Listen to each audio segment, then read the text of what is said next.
So welcome, configuration management, OpenNebula configuration management with Puppet.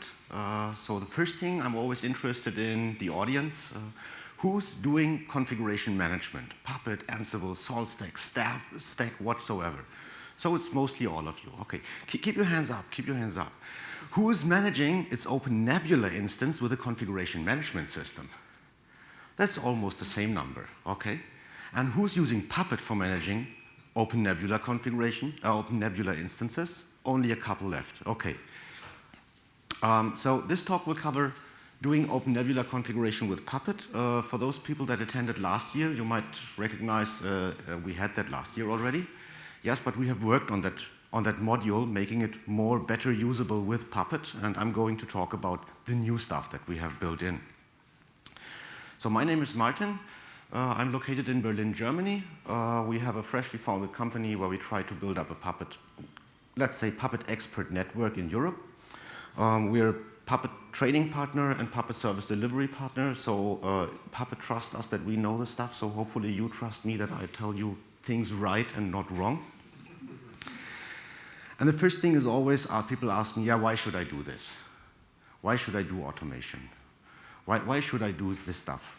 So you start, OpenNebula is an automation, and Puppet is part of automation. So why don't you do both, Puppet and OpenNebula, making OpenNebula configured by Puppet? So when you not start automating your automation, you don't do automation at all. So you start with a manual process. You install OpenNebula, you configure it, you add data stores, VNets, images, hosts, and you have a growing platform, and one day it's no longer a prototype, it's done into production, and then you have the system up and running, and one day you ask yourself, okay, what is it, where did I start? What is it that I now have inside? And this is the point where you definitely want to have Puppet, because you're completely forgetting what is it that I have inside my OpenNebula instances. Not only in terms of configuration, but also in terms of, let's use the term configuration artifacts which are inside OpenNebula. How many hosts do I have inside? How many data stores do I have inside? How many templates? Wow, it's 800 images. Nice. How did they come to this? So I was working as a freelancer for the German ePost. It's a startup funded by a 400-year-old company when they first delivered secure messages for the rulers of old former Europe. And they decided to go for OpenNebula, and they heavily made use of Puppet. So first we started internally only, and then one day the team lead showed up and says, hey, open source. Open source is the best thing we can have. We have so many closed source solutions developed only for us here internally, and it's really a madness managing them properly. So please make this module open source. So we had security looking over the code, whether there's private data inside. Of course, there has been private data inside, so we removed the private data, and then started from scratch with an empty repository. And then we had to wait for legal of the big company to check whether we are allowed to open source it and whether the license is fine. And that was where the manager said, no, please, just release it. We just create facts, just do open source, full stop. So when you now look onto the Forge and you're searching for OpenNebula, you will find two modules available. So the first one is from Puppet Labs itself. As you can see in the last, it's version 001, and the last update, quite fresh, 2011. On the PuppetConf in 2013, I asked the author, Ken Barber, hey Ken, you made an OpenNebula module for Puppet. Should we contribute to that module, or will you continue working on that?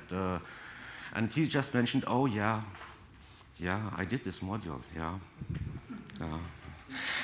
Do yourself a favor, start from scratch. So that is the reason why we now have two different modules in the module Forge.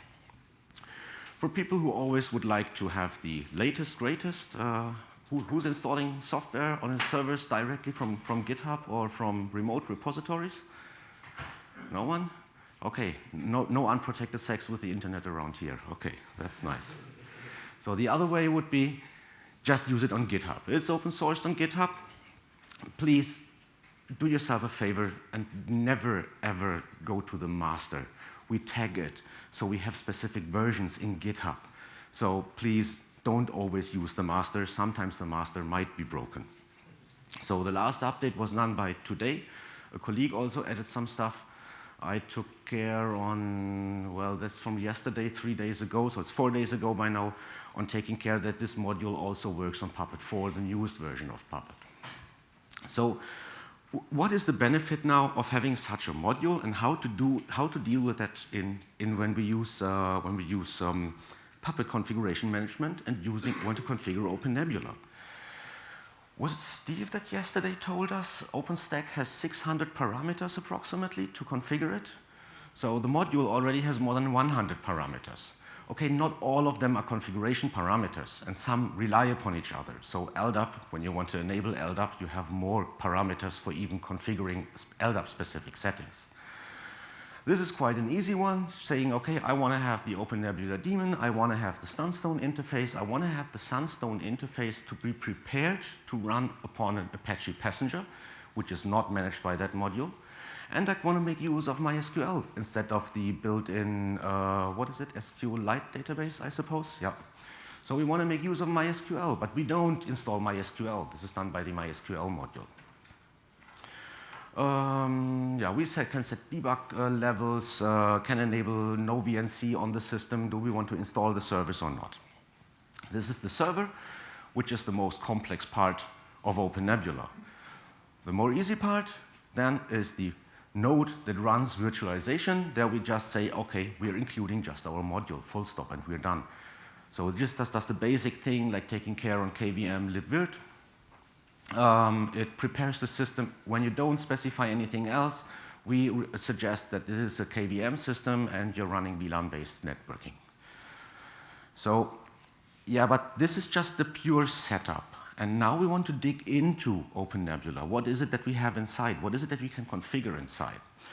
And formerly, this was not managed by the module.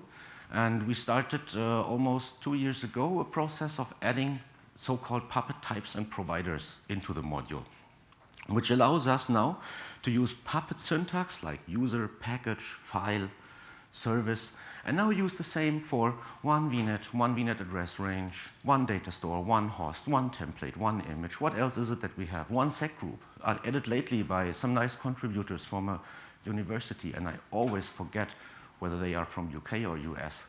So country with U at the beginning. I'm very sorry about that. I always screw them. So what is it that we do inside? Well, this is now done in Ruby, and we only have a certain requirement. We just need Nokogiri. We're using the command line interface of OpenNebula, and we just use, you can't see it here, we just use the -x switch to please put out on command line, auto standard out, the output of that command in XML syntax. Please, dear guys from OpenNebula, don't remove that switch. We heavily rely upon it. And it's better parsable than getting somehow a nice-looking code, a nice-looking output. Nice-looking output is nice to look at, but it's difficult to parse. So we prepared for going with the XML. And then the nice thing now, what we did, we have the resource collections. So, which means we can now run on a system and query the existing system. So you even can start working or configuring OpenNebula, building up your prototype, doing everything manual, via Sunstone web interface, via command line, makes no difference. And then somehow you have the point where people saying, hey, this prototype is nice, it's working. That's awesome. Let's put it into production. Oh, production does automation. Oh, production wants to have some code to configure their OpenNebula instance. Yeah, it's quite easy.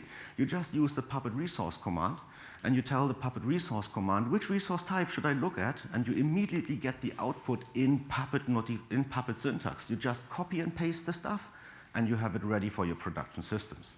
So this is now the big benefit that we have compared to the elder version, where we couldn't deal with the internals of OpenNebula itself. The big trouble we had, networking. Networking was really a nightmare for doing that properly in Puppet. And especially address ranges. So the network itself is quite simple. Just specifying, okay, I want to have a VLAN-based networking, I'm running on that specific bridge, this is the hardware, that's everything fine. But now, then with, was it 4.10? I suppose with 4.10 you added the address ranges. And the address ranges were a disaster for us. Why is it? Puppet wants to be everything a single instance.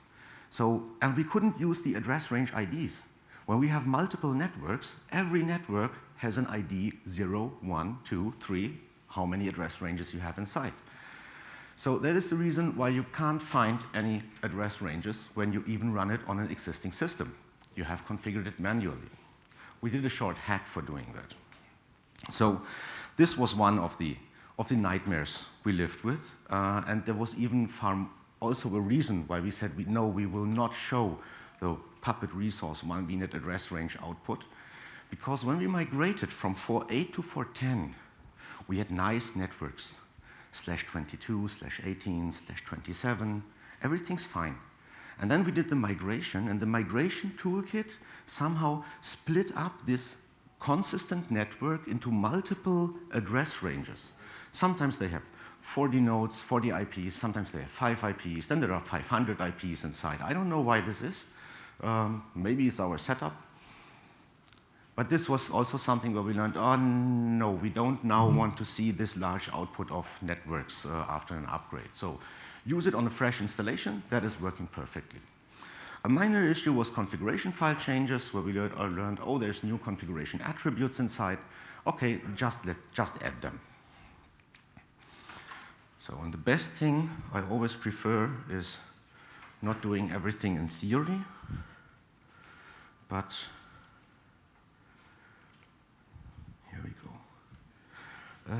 Now I need to put that over here and move a little bit around and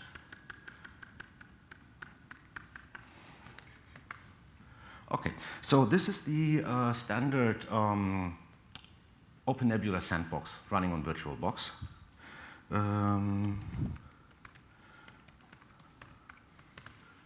I should 10, I don't know whether 10 might be right. Let's use it with 15.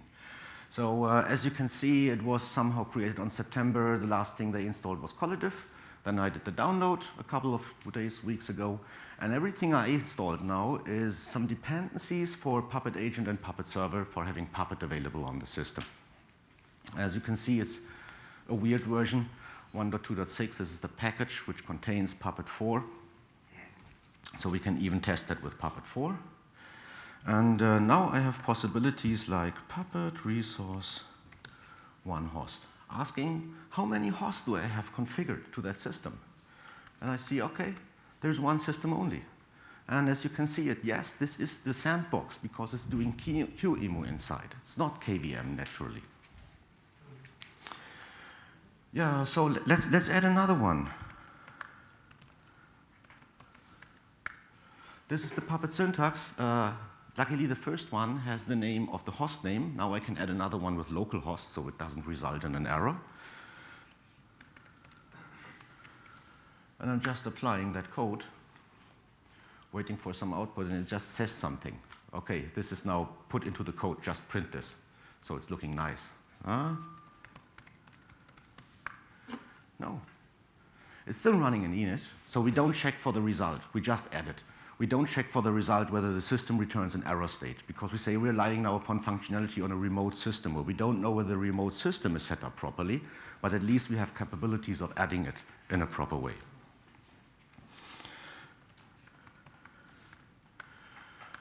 Okay, and we want to delete the system.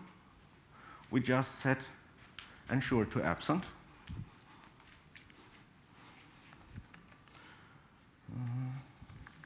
Let's do a clear first. And let's delete the system again. Again, it's in the Ruby code. Just put out to standard out. I don't know. Let's have a look on the one host list. Yes, it's gone again. So the big thing we had so far with the address ranges. And let's see whether this is working as expected. I hope. I just need that one. No, I need to put that in another way. I first need that one to do small again. Then I can fetch that one over here, making it a large one. Just reload it. It's asking for a password. So the nice web interface. Let's zoom in. Not working nicely, zooming in too far. We have the infrastructure. We have the virtual networks. We have one network available. And here we have the address ranges. And now let's go for number 8, for example. As you can see, we have no way of identifying this as a unique system. So for that specific reason, we did something different. And we said, we will add a new, when we add an address range, we will add a notifier where we recognize that this is something that is done by Puppet.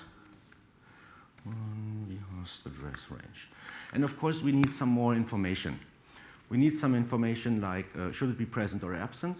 RID is generated automatically. How many IPs would I like to have inside? Which is the start of IP? I just added it to have one more IP available in this system. And which one VNet name and which protocol should we use?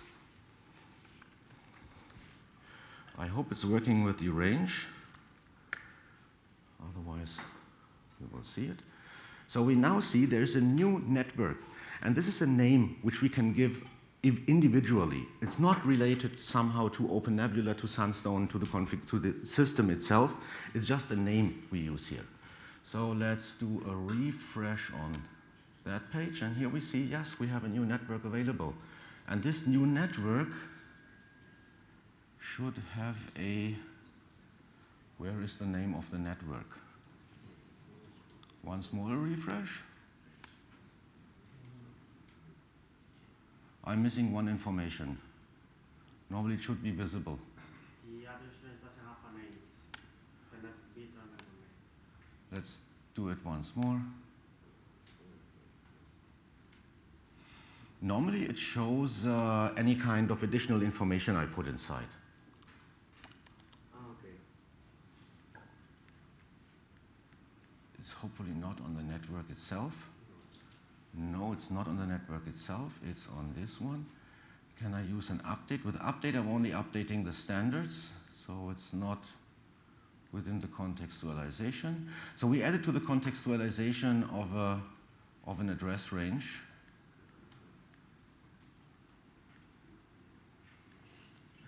We can't see it here. Let's use it on the command line and use the Puppet resource 1 VNet address range. Let's see whether this is working. No, it's not working. Okay, this is live demo. Errors happen.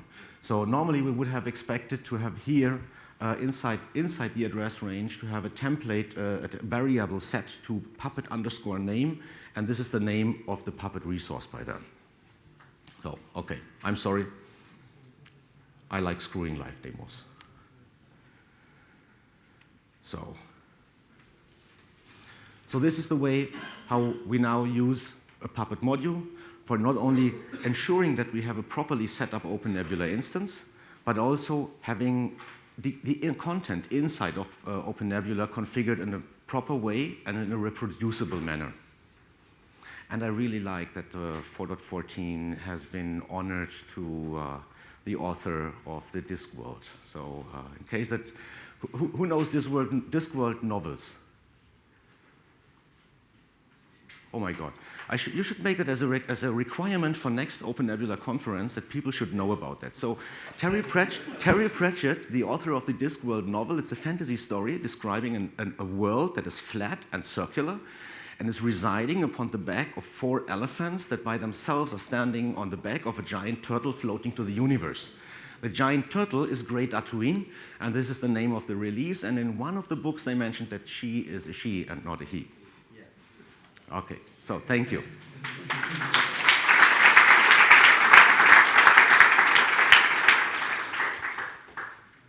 Anybody has questions? Yeah.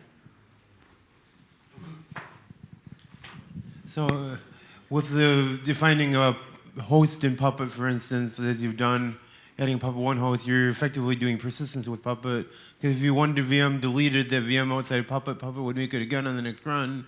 Is that correct? The VM. So we don't have the let's say the orchestration inside. We have it partly where we say when you configure a network and an address range, we require that the network will be created first, and then we will create the address range. Right, Everything else is loosely bounded, and in case that you want to remove a host which has VMs running upon, we rely upon the functionality of OpenNebula when you say one host delete. And in case that this has running VMs, I don't know. I was talking. I'm sorry. I meant in the case of a VM, there was at least one VM you defined there in Puppet. We can also manage the VMs inside Puppet. Yes. And you were doing that at least in one case, I believe. In the example you showed. Well, I want So to. if I define a one VM inside of Puppet and then I delete it outside of Puppet, will Puppet make it back? Will Puppet make the thing ensure present again on the next run or not? It will. So when you have the VM and you remove it and you have the next Puppet via Sunstone Web Interface, and the next time you have a Puppet run, Puppet will of course create the VM again. Okay. So it's just the concept of Puppet that it checks regular how should my system look like, and when there should be a VM inside OpenNebula which is somehow removed, then Puppet will recreate the VM. Because there's not any good mechanism inside OpenNebula to do that. It's actually fairly handy if you want to do that. So we build it in. Personally, I have to say, don't make use of it. So you will have other ways to provide virtual machines to your OpenNebula infrastructure. Any other questions? So it seems to be technically complete. No further questions. So. Okay, thank you very much.